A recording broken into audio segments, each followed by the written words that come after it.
Dr. Arpana Chaturvedi from the Department of Information Technology. The subject which I am taking is Artificial Intelligence. In this, we were talking about knowledge representation, and we have already seen that what are knowledge-based agents and what are the different types of knowledge which we use for knowledge representation, as well as we have seen the framework of knowledge representation and the mapping between facts and representation. Now further on, we talk about what is the cycle of knowledge representation in AI. When we talk about cycle or the working of knowledge representation in AI, it basically shows how an AI system will be going to interact with the real world and what are the different components which will be going to help meanwhile to show the intelligence. So artificial intelligence system usually consists of various components which help them to show their intelligent behavior, and those are perception, learning, knowledge representation and reasoning, planning and execution. One by one, we will see all these components. First of all, look at this diagram. Here, this is we are perceiving from the outside environment. So this is the first component, perception. Fine. And when we are perceiving something from the outside environment, it is going as an input to my knowledge based system where we have represented the knowledge internally, where we can reason why, how, who. These are questions we can ask from here. We can reason why, who, what, when, such kind of how. So for this, it will keep on learning from its experience also, and these learnings will keep on updating the system time by time.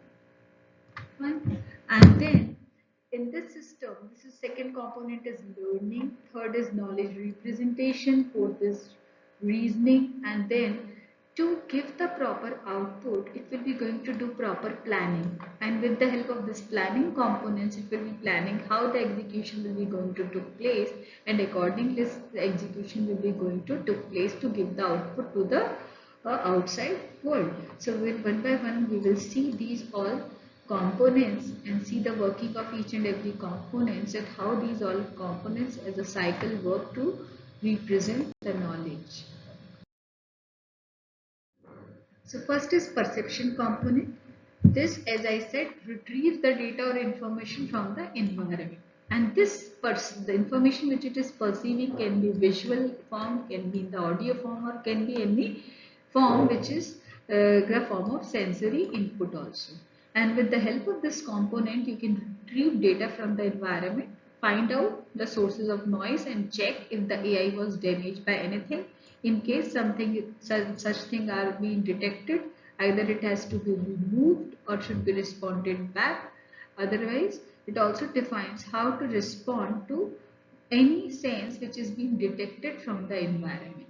Right? And accordingly, this perception component is to perceive the information or the input in any mode, in visual, audio. As Siri, we say that do this thing, do that thing, and it actually perceives our instructions and then accordingly it acts.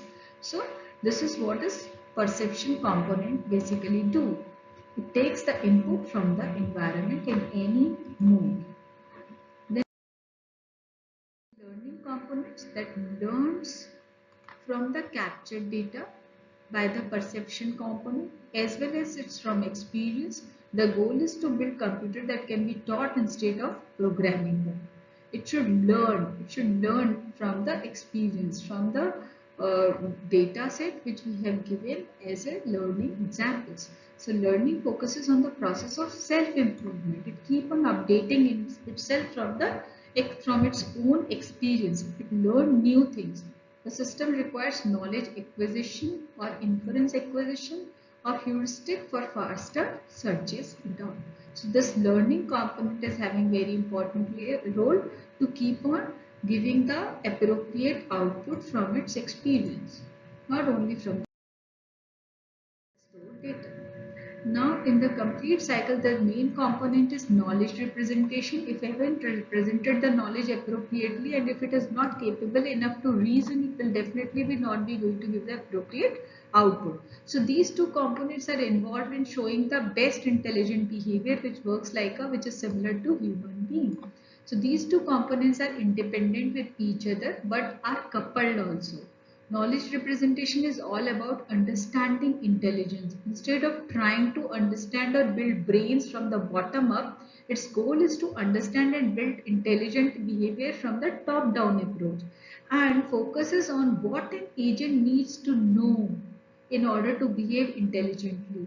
Also, it defines how automated reasoning procedures can make this knowledge more available as for the need, more appropriate, more valid, right? And more fruitful, because it is having one feature, that is automated reasoning. It is knowledge. It is not only knowledge representation. It is having a reasoning component also, which keep on reasoning why we are doing, what will be the effect, who will do it, when the act has to be taken place. These all things, which is the best output. And planning and execution component, it depends on the analysis of knowledge representation and reasoning. After analyzing the knowledge representation and reasoning all various type of questions, it plans that how the execution has to be took place, what will be the sequence of action which will be going to let the system achieve the goal in a much more effective and efficient manner. So now once the planning is completed, the final stage is the execution of the entire process. And this is how the entire cycle of knowledge representation in AI works. For this, we should very well aware of the relationship between knowledge and intelligence. I am very knowledgeable, but my acts are not intelligent. We should have, there is a thin line difference between knowledge and intelligence. In the real world, knowledge plays a vital role in intelligence as well as creating artificial intelligence. It demonstrates the intelligent behavior in AI agent or system, and it is also possible for an agent or system to act accurately on some input only when it has the appropriate knowledge or experience about that particular input. So if we are not providing appropriate knowledge, sufficient knowledge, then it will not be able to give me the intelligent output. This is also one of the very important aspect. So this is a sensing environment. Fine. Here is a decision maker. Here we have stored the knowledge. Here it has to take the action.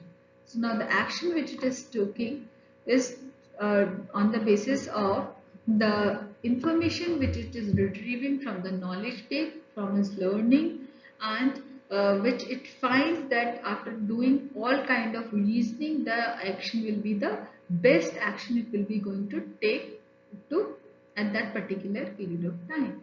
So this is like, if this knowledge is not appropriate, if it has not sensed the input properly, decision maker is not that much appropriate enough to reason the things, why this to be done, what will be the output, what will be the pros and cons of that particular action which it will take place at that particular incidence of time. It means that decision maker is not appropriate, because decision maker is going to use the knowledge and justifying that as it has sensed this thing, this was the right action or intelligent behavior which has been at the end taken place by the machine, by the system. So here one decision maker whose action are justified by sensing the environment and using the knowledge. But if we remove the knowledge from here, this decision maker will not be going to act as an intelligent agent. So we have to remember this thing also. So this is all about like the cycle of knowledge representation in AI. In next class, we will see some other more approaches of knowledge representation techniques and the issues which we face in following those all approaches. Thank you.